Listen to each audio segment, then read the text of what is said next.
kita di sini. Hari ini tanggal 6 April 2020 jam 10 malam. Saya akan merekod tentang presentasi konsep peralatan tegangan tinggi. Oke, langsung saja kita mulai. Dasar teknik dan peralatan transformator. Ini saya dapat ketika dulu training kompetensi dasar untuk transformator ini. Oke, langsung saja. Jadi trafo itu memiliki definisi sebuah peralatan elektrik statis yang mentransfer energi listrik dari satu sirkuit ke sirkuit lainnya. Jadi peralatan yang mentransfer energi listrik dari satu sirkuit ini maksudnya dari entah tegangan rendah atau tegangan tinggi ke sirkuit lainnya, ke tegangan rendah atau tegangan tinggi. Jadi misalnya gini, kalau transformer step up, jadi dari tegangan rendah ke tegangan tinggi, mentransfer energi dari tegangan rendah ke tegangan tinggi. Kalau transformer step down, dia akan mentransfer energi dari tegangan tinggi ke tegangan yang rendah dengan menggunakan prinsip induksi dengan nilai losses yang tidak melebihi standar. Jadi menggunakan prinsip induksi. Jadi ketika mentransfer itu menggunakan prinsip induksi dengan menggunakan bulitan yang mempunyai nilai losses yang tidak melebihi standar. Bagaimana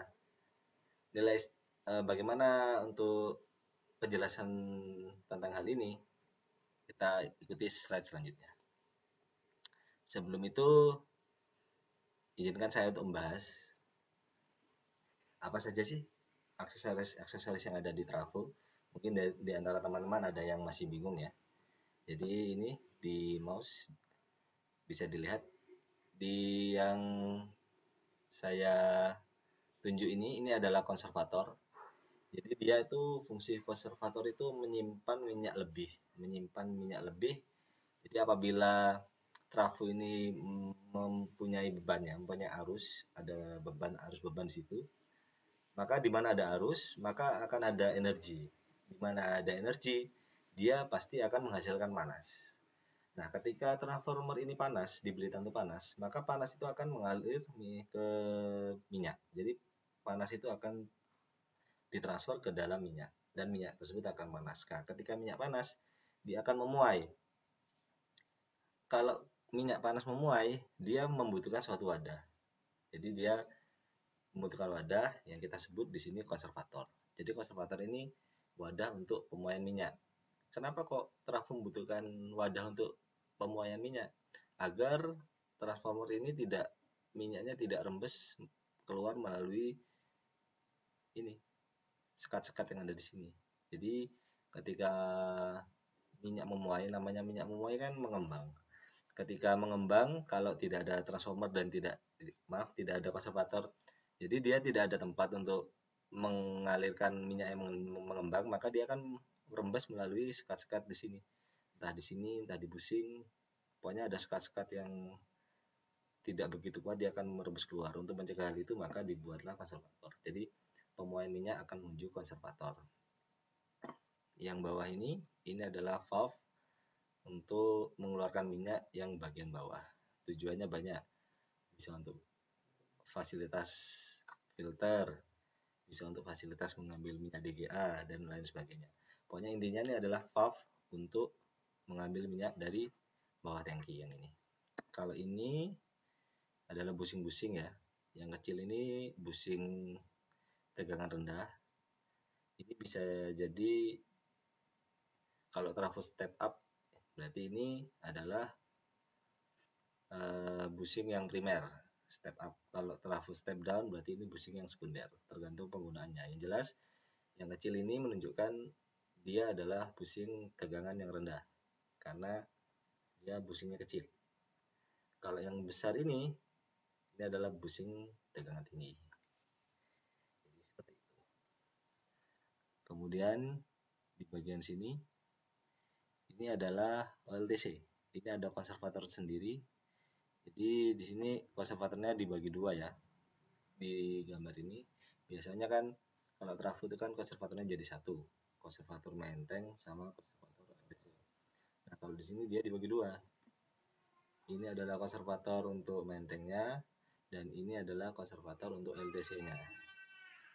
Jadi sama, di LTC dia memiliki chamber sendiri. Jadi chambernya LTC itu tidak bergabung dengan chambernya Menteng. Jadi dia minyaknya terpisah. Kenapa kok terpisah?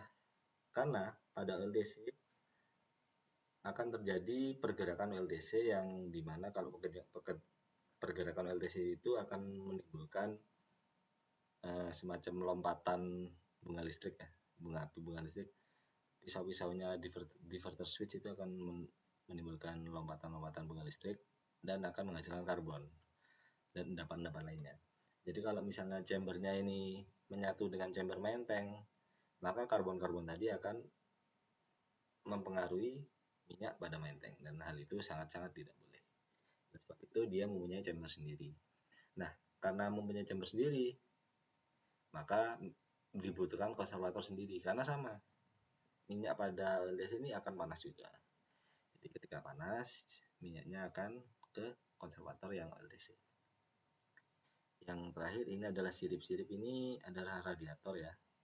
Ini fungsinya untuk sarana pendinginan pada transformator. Jadi ketika minyak panas, minyak itu sifatnya ketika dia panas dia akan naik. Jadi minyak yang bagian bawah itu suhunya lebih rendah daripada minyak yang bagian atas. Jadi ketika di dalam trafo ini panas, maka minyak yang atas ini akan panas. Dia akan masuk ke dalam radiator ini. Masuk ke sini. Nah, radiator ini di sini akan di bawah atau di samping biasanya itu akan ada kipas yang mendinginkan. Oleh sebab itu radiator ini terbuat dari sirip-sirip. Tujuannya apa? Untuk memperluas permukaan. Jadi memperluas permukaan ketika dikipas, maka dia akan cepat dingin. Nah, ketika masuk ke radiator dan udah didinginkan, suhu minyak yang dalam sini kan turun. Nah, suhu turun, maka minyak akan mengalir ke bawah. Seperti sifat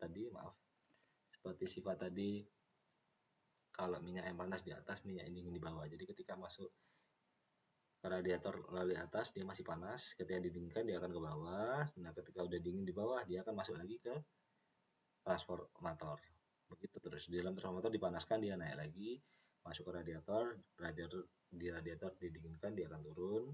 Setelah dingin, masuk lagi. Gitu terus. Sirkulasinya seperti itu. Oke, next. What's inside? Ada apa sih di dalam trafo?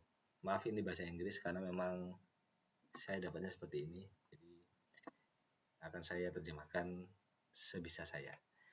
Mutual induction, yaitu induksi mutual, adalah a current in the first or primary winding creates a magnetic flux in the transformer's core.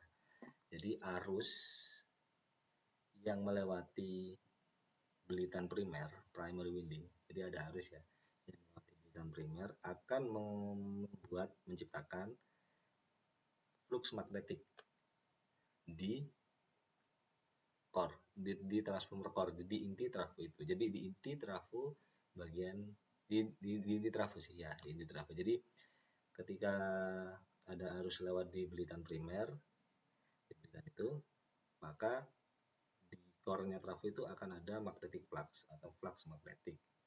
Dan magnetic flux ini akan melalui belitan sekunder. Jadi sebetulnya kan di trafo itu kan core-nya cuma satu ya, core satu. Lapisan pertama itu kan belitan tersier, lapisan kedua belitan sekunder, lapisan ketiga baru belitan primer. Jadi cara kerjanya, belitan primer ini ada arus. Maka ketika ada arus, core-nya ini akan menimbulkan flux magnetik. Nah, ketika core ini sudah muncul flux magnetiknya, maka kan ada belitan sekunder juga di situ. Nah, belitan sekunder ini akan terpengaruhi oleh magnetic flux-nya di core ini, sehingga di belitan sekunder akan muncul arus juga. Di penjelasan selanjutnya nih, this magnetic field induce electromotive force atau disingkat EMF or voltage in the secondary winding. Jadi cara kerjanya transformer itu simple. Jadi ketika belitan primer dilewati arus, maka arus ini akan menghasilkan magnetic flux di inti, di core. Nah, ketika di core ada magnetic flux, maka dia akan mempengaruhi belitan sekunder rewinding, sehingga di secondary winding ini akan ada voltage, ada tegangan di situ. Jadi seperti itu teman-teman ya. Jadi awalnya tuh dari belitan primer ada arus. Karena belitan primer ada arus, dia akan membuat core-nya ada magnetic flux. Ketika core-nya sudah ada magnetic flux, maka magnetic flux itu akan membuat tegangan di belitan sekunder. Jadi seperti itu cara kerja trafo. Nah, bisa dilihat dari slide yang seperti ini. Jadi ini untuk mempermudah penjelasan ya. Sebetulnya bukan seperti ini untuk desain trafo dan core-nya, tapi ini untuk mempermudah penjelasan. Jadi ketika ini kan di sini yang saya tunjuk ini kan belitan primer. Ketika ada arus ini IP, arus primer atau primary current, dia akan melewati sini kan belitan ini. Nah, ketika melewati ini, maka di core ini akan tercipta magnetic flux. Nah, tercipta magnetic flux ini. Nah, ketika di core ini ada magnetic flux, maka core ini kan juga melewati belitan sekunder kan. Maka di belitan sekunder ini akan muncul arus dan muncul tegangan. Jadi awal-awal seperti yang saya jelaskan tadi, ada arus di belitan primer di sini, dia akan membuat magnetic flux di sini. Magnetic flux ini akan membuat di belitan sekunder ini muncul arus dan muncul tegangan. Kenapa kok muncul arus akan muncul tegangan? Karena di mana ada arus dan ada R belitan pasti ada V kan I kali R. Ada I, ada R, muncul V. Jika di primer ada IP arus primer, ada R tahanan belitannya, maka akan muncul VP. Seperti itu. Kalau hukumnya mengikuti hukum induksi Faraday, yaitu Vs sama dengan Ns dikalikan d flux per dt.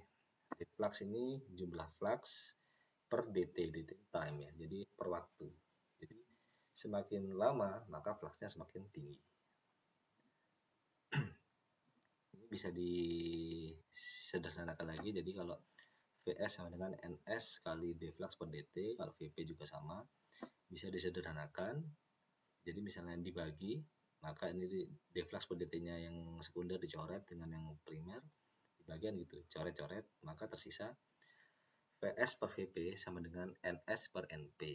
Nah, di mana N ini adalah jumlah belitan, turns ratio. Jadi rasio belitan antara sekunder dengan primer. Jadi seperti ini. Sebetulnya ada lagi IS dan IP. Tapi kalau IS IP itu kebalik, nanti I primer per IS. Untuk penjelasan itu di lain waktu, kita hanya menjelaskan cara kerja bagaimana energi bisa disalurkan dari primer ke sekunder adalah dengan seperti ini, rumus ini.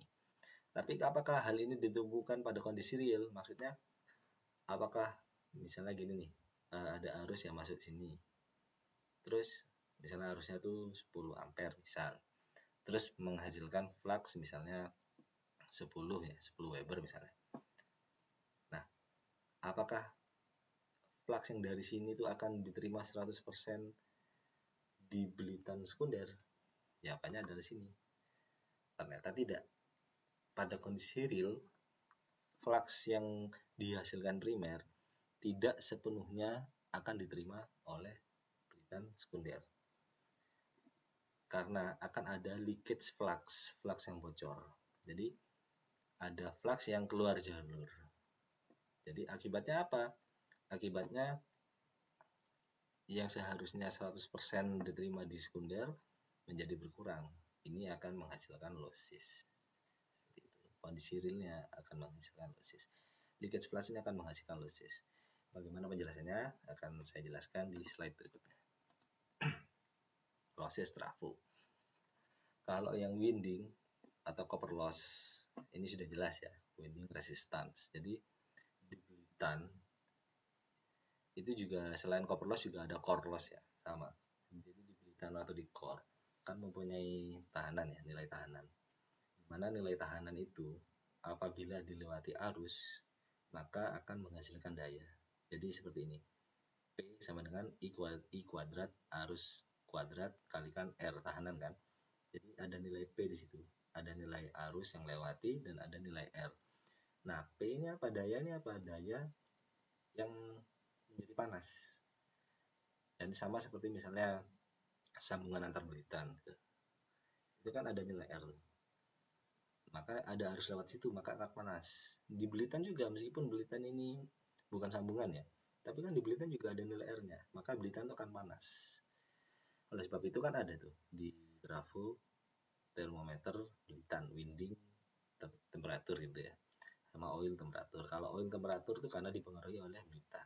Jadi karena belitannya panas, maka minyaknya ini ikut panas. Kenapa? Karena memang fungsi minyak salah satunya itu adalah mendinginkan belitan. Jadi bagaimana caranya? Yaitu mengambil panas dari belitan ditransfer ke minyak. Jadi belitan ini akan menjadi lebih dingin. Jadi seperti itu. Nah, panas itu yang disebut dengan copper loss.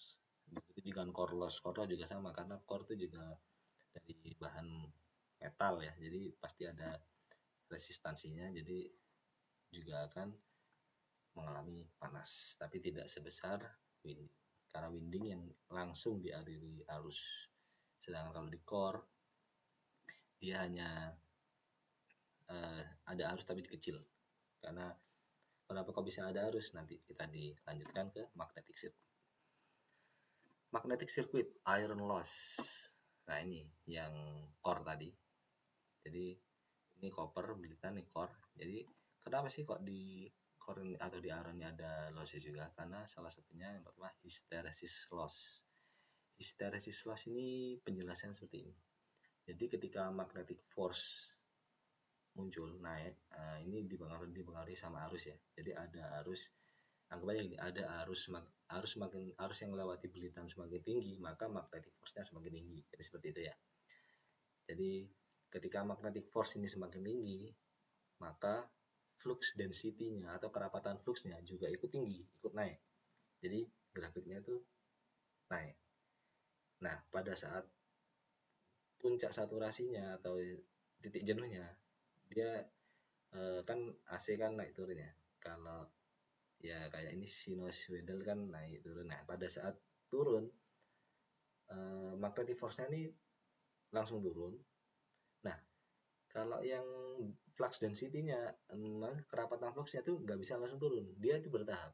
Jadi 10, misalnya 10 ya, 10, 9, 8, 7, dan itu lebih lama daripada yang magnetic force-nya. Kalau magnetic force-nya tuh muncul langsung hilang tuh bisa cepet. Nah, kalau yang flux density nggak bisa cepet, dia harus ada tahapan-tahapannya. Nah, karena itulah ketika magnetic force ini mencapai 0, 0, flux density-nya ini masih bernilai positif. Nah, flux density ini ketika 0, maka magnetic force-nya ini harus dipaksa ke arah minus. Jadi kan ini harus bolak-balik ya, ke arah yang minus.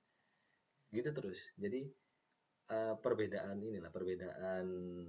jumlah ini ya. Jadi ketika yang magnetic force-nya 0, yang flux density-nya masih positif, flux density positif, magnetic force-nya tuh bernilai minus. Jadi ada selisih itu ya. Nah, selisih itu gambarnya seperti kayak daun gitu. Nah, areanya itu yang disebut dengan hysteresis loss. Karena apa ya? Ketidaksesuaian antara jumlah magnetic force dengan flux density-nya. Jadi seperti itu. Terus kemudian yang eddy current. Eddy current ini merupakan ketika, jadi gampangnya gini ya jelasinnya.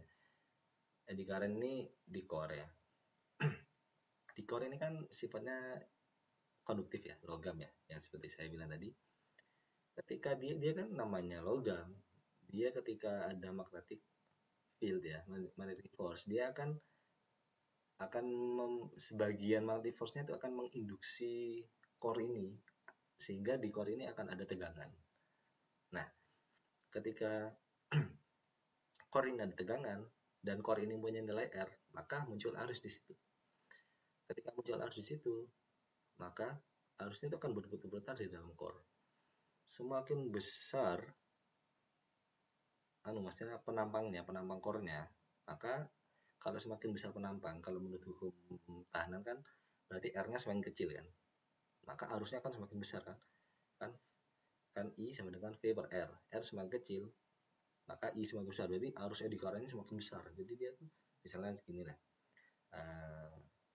penampangnya core segini, maka arus eddy current itu akan sebesar ini.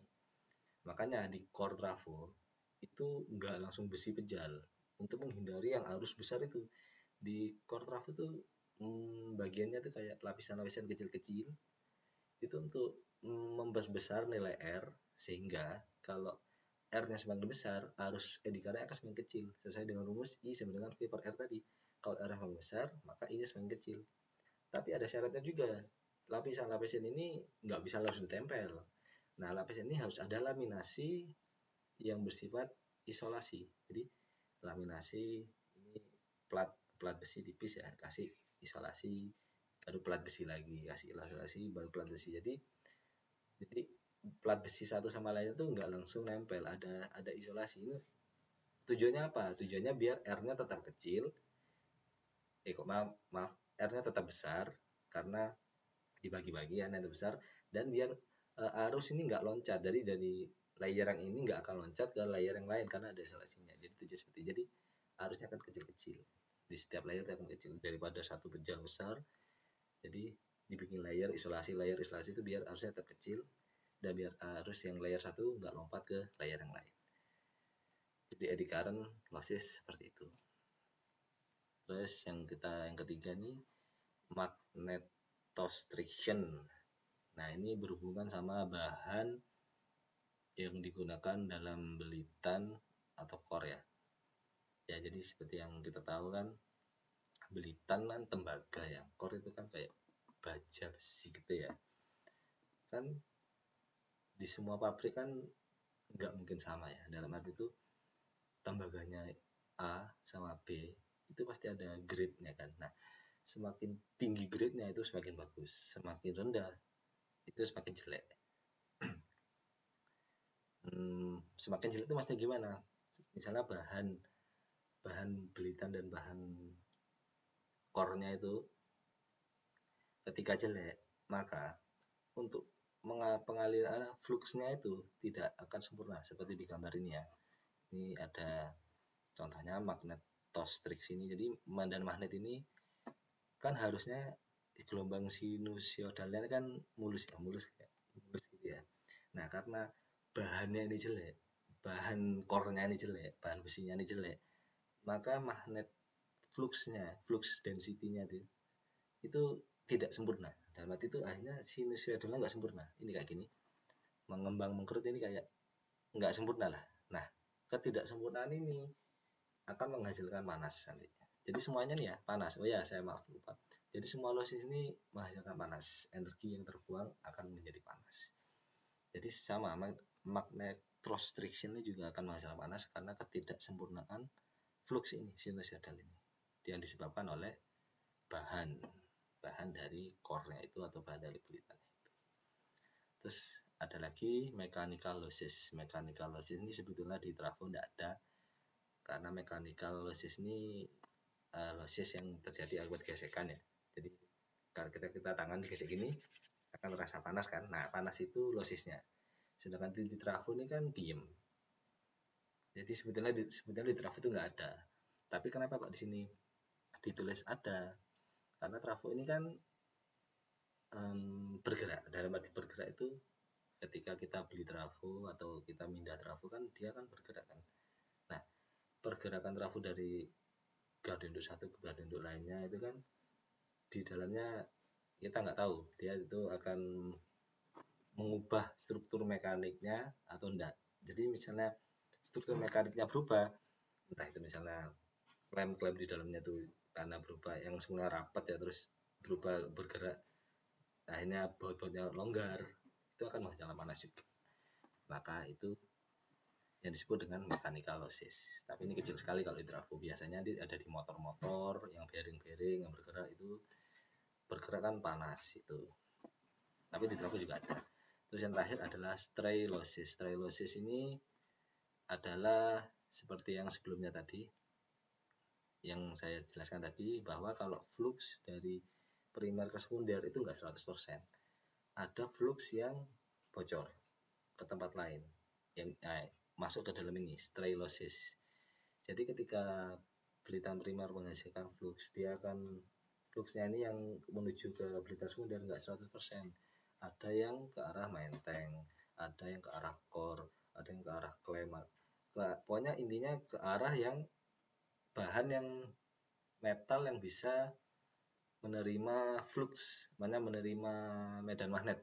Nah, apa akibatnya ketika misalnya contoh menteng nih, ada magnetic force yang atau flux yang bocor ke arah sana, maka di menteng ini akan ada tegangan. Di mana ada tegangan pasti ada arus, di situ bocor ke arah core juga kemana-mana. Nah, ini namanya strylosis. Jadi strylosis ini adalah flux yang keluar dari jalur. Jadi seperti itu, macam-macam losses di trafo. Oke, lanjut. Monitoring utama pada trafo yaitu apa aja? Yaitu dipakai untuk mengamati kondisi trafo, jelas ya, dari beberapa sisi. Sisi thermal yang pertama, dari sisi thermal ini kita monitor apa aja untuk pembatas isolasi kertas, penyebab pembebanan trafo. Jadi maksudnya gini, kita kan karena kita tahu penyebabnya pembebanan trafo itu kan, beban trafo kan ada arus melewati belitan, panas akan memanaskan minyak panas, isolasi kertas panas. Nah, isolasi kertas ini kalau panas dia akan mendegradasi dari satu sisi lain. Misalnya di kertas ini ada water contentnya, maka water content akan keluar. Jadi di trafo itu ya, ini yang pernah saya pelajari, 80% water content sampai ya, hingga 80% water content itu ada di isolasi kertas. Water content yang ada di minyak itu hanya 20%. Itu sebabnya ketika minyak itu diuji water contentnya tinggi, maka minyak diuji minyak trafo itu diuji water contentnya tinggi, maka trafo itu, apalagi kalau udah trafo tua, nggak boleh pembebanan tinggi-tinggi yang mengakibatkan suhunya tinggi. Kenapa? Kalau suhunya tinggi, maka air yang ada di dalam kertas itu akan keluar ke minyak, keluar lebih banyak. Jadi kalau minyak itu panas, air yang di dalam isolasi kertas dia akan keluar larut di minyak. Semakin panas, maka semakin banyak yang keluar larut di minyak. Nah, semakin banyak yang larut di minyak, air yang larut di minyak semakin banyak, maka otomatis akan breakdown kan. Jadi minyak ini kan tujuannya, fungsinya untuk selain pendinginan juga untuk isolasi trafo kan. Jadi untuk misalnya belitan ke menteng atau antar belitan itu kan diisolasi sama minyak. Nanti kalau minyaknya banyak water contentnya, maka tegangan kan, namanya air itu kan juga konduktif kan, jadi akan loncat dan akan breakdown. Itulah sebabnya kenapa kok kita melihat monitor dari sisi thermal, dari sisi suhu. Jadi trafo ini nggak boleh panas, terutama kalau udah punya riwayat water content yang tinggi, nggak boleh panas. Solusinya apa? Yaitu pembebanan trafo harus dimonitor. Jadi tidak boleh terlalu tinggi sehingga suhu tidak tinggi, atau diberi tambahan fan pendinginan. Intinya nggak boleh panas. Yang kedua, kita monitoring mekanikal. Penyebabnya magnetostik pada inti. Nah, ini seperti yang saya bilang tadi, magnetostik. Jadi kalau intinya itu bahannya jelek ya, maka magnetostrisinya kan akan semakin tinggi. Yang tadi yang gelombang sinusoidalnya yang nggak mulus ya, kayak bergelombang gitu, akan menghasilkan low frequency vibration, getaran frekuensi kecil. Jadi trafo ini bergetar. Gitu. Terus gaya-gaya elektromagnetik ini sama. Gaya elektromagnetik ini kayak strylosis, terus kayak hysteresis tadi ya, juga mengakibatkan low frequency vibration, sama. Terus kendurnya pengikat-pengikat, ini makanya kayak klem-klem di dalam itu juga sama, bisa mengakibatkan low ke medium frequency vibration. Partial discharge ini lompatan bunga api ya, partial discharge. Jadi kalau misalnya ada water fountain atau isolasinya udah terkontaminasi, dia akan ada partial discharge yang kelas itu. Ini high frequency vibration. Jadi semua ini akan mengakibatkan trafo bergetar. Jadi kita monitoringnya gimana? Monitoringnya kita lihat trafo kita itu bergetarnya itu normal atau tidak. Jadi bagaimana menentukan normal atau tidaknya tuh ya gimana ya, agak susah sih. Jadi pokoknya intinya itu gini. Intinya kalau dengungannya itu masih nggak kerasa besar ya. Jadi misalnya dibandingkan trafo tetangga lah, kan di biasanya trafonya ada banyak tuh. Jadi kalau trafo tetangganya itu dengungannya segini, terus yang satu misalnya yang satu tuh yang sebelah itu gitu, nah itu perlu diwaspadai. Ada secara mekanikal trafo ini sudah mulai ada penurunan kualitas. Ataupun misalnya kalau misalnya ada trafo baru datang, setahun pertama getarannya masih kecil, setahun kedua atau tambah tahun kok tambah gede. Nah, ada mungkin penyebabnya salah satu di antara ini. Kalau yang elektrikal kita tahu ya, kayak breakdown gitu jelas. Itu penyebabnya karena perpindahan trafo atau through fault current. Through fault current TFC ini gangguan. Jadi penyebabnya ini ketika trafo dipindah, ya tadi secara mekanikal apa ada perubahan di dalam, entah itu pergeseran pelitan apa, kalau ada itu pasti akan menyebabkan gangguan secara elektrik. Jadi entah itu langsung breakdown atau short circuit, macam-macam. Jadi monitoringnya gimana? Monitoringnya kalau ini biasanya pada saat pemeliharaan akan diuji. Salah satunya adalah tahanan insulasi, tangan delta, RDC, rasio, PDV, dan lain-lain. Jadi seperti itu monitoringnya. Jadi yang pertama adalah thermal, yang bisa dari sisi petugas gardu induk ya, dari thermal melihat suhu trafonya. Kalau misalnya panas, maka yang dikhawatirkan isolasi kertasnya akan degradasi. Secara mekanikal, misal getarannya tinggi, ini dari teman-teman gardu induk, getarannya tinggi, itu dikhawatirkan salah satu dari ini terjadi. Kalau elektrikal ini biasanya dari teman-teman Ruguhar yang 2 tahun sekali itu melalui pengujian di 2 tahunan itu. Oke, terima kasih. Sebegini presentasi saya untuk hari ini, hari Senin ya. Karena hari Senin itu memang jadwalnya untuk presentasi. Semoga bermanfaat dan tunggu presentasi saya yang berikutnya. Assalamualaikum.